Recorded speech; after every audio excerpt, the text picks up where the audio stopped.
J'écris sur la bande dessinée depuis environ 40 ans. Je pense que la bande dessinée est un art au même titre que n'importe quel autre art. À partir du moment qu'il y a un auteur dans le véritable sens du terme. Donc pour moi, une œuvre en bande dessinée, c'est exactement comme une œuvre littéraire ou cinématographique. D'autre part, je m'intéresse aussi beaucoup à l'aspect historique de la chose. La bande dessinée est un reflet de son temps et là, je m'y intéresse au même titre que je me passionne pour le roman populaire, le cinéma et les arts de masse en général. J'avais toujours eu envie de faire un très très gros travail de fond sur la bande dessinée. Et comme on avait déjà écrit plusieurs histoires de la bande dessinée, je me suis dit, tiens, si je demandais à mon camarade Harry Morgan de faire un catalogue complet, descriptif et critique de l'intégralité de ce qui a été écrit jusqu'à présent sur la bande dessinée, ça serait un outil de travail remarquable pour les générations qui viennent. Et bon, on l'a fait, et comme on a dit les choses telles qu'elles sont dans un milieu qui à l'époque avait un peu tendance à ménager tout le monde, nous nous sommes fait quelques ennemis. Je suis de ceux qui pensent que le centre du maelstrom, si j'ose dire, c'est quand même l'Amérique et le comic strip américain.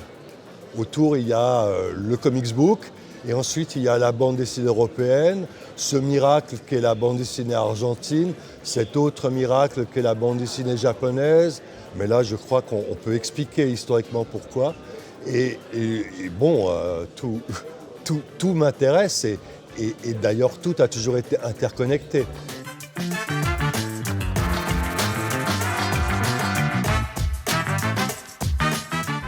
Comme Banana, c'est une revue sur la bande dessinée qui a la particularité, le mérite de s'intéresser aussi bien à la BD d'auteur qu'à la BD dite populaire. Je me suis dit que ce serait une bonne idée de relire quelques auteurs des années 50-60 qui sont un peu oubliés, comme Trubert, Pelos, bon, qui est célèbre, mais je parle d'œuvres, pas des Pieds nickelés, mais de Durgarani, ou Cazenave, par exemple, pour essayer d'indiquer leur intérêt, tout simplement, et leur place dans l'histoire de la bande dessinée.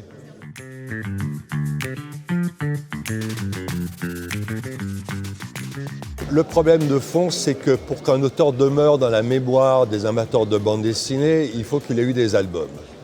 Donc déjà, tous les auteurs qui n'ont pas eu la chance d'avoir des albums ou qui ont eu très peu d'albums ou des albums qui sont parus dans des époques lointaines qui n'ont jamais été réédités sont oubliés.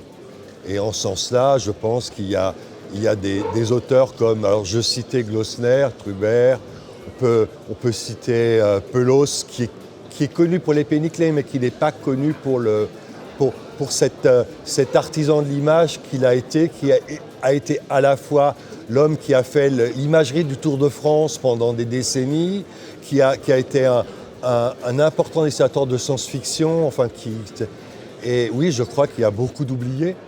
On verra peut-être des choses intéressantes, comme quelqu'un qui ferait son marché au milieu d'un dédale, d'un labyrinthe d'images. Mais bon, moi, mon principe, c'est justement d'essayer modestement de les guider un peu, de leur dire tiens, ça, là, c'est intéressant. Pour ceux qui ont une véritable connaissance historique de la bande dessinée, le canon est fait. Prenons la bande dessinée réaliste. Elle a été créée successivement par Harold Foster, Alex Raymond, Milton Caniff. Donc Tarzan, Prince Valiant, Flash Gordon, Jim la Jungle, Rick Kirby, et puis Milton Caniff, Thierry les Pirates, Steve Canyon. Toute la bande dessinée réaliste, dite réaliste, occidentale, sort de là. On peut prendre n'importe quel dessinateur. Paul Gillon fait du Alex Raymond essentiellement avec un peu de Harold Foster dedans.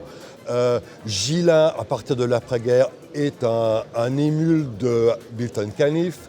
Tous les dessinateurs de Vaillant sont des émules d'Alex Raymond et de la bande dessinée américaine d'avant-guerre. Donc le canon, il est une évidence, il se fait tout seul. Après, par goût personnel, on aime ou on n'aime pas tel ou tel auteur. C'est le seul salon où il est vraiment question de parler, de discuter, de penser sur la bande dessinée et de la placer dans ses différentes problématiques. Ah oui, c'est mieux bien le SOB d'ailleurs. J'y viens tous les ans, c'est dire.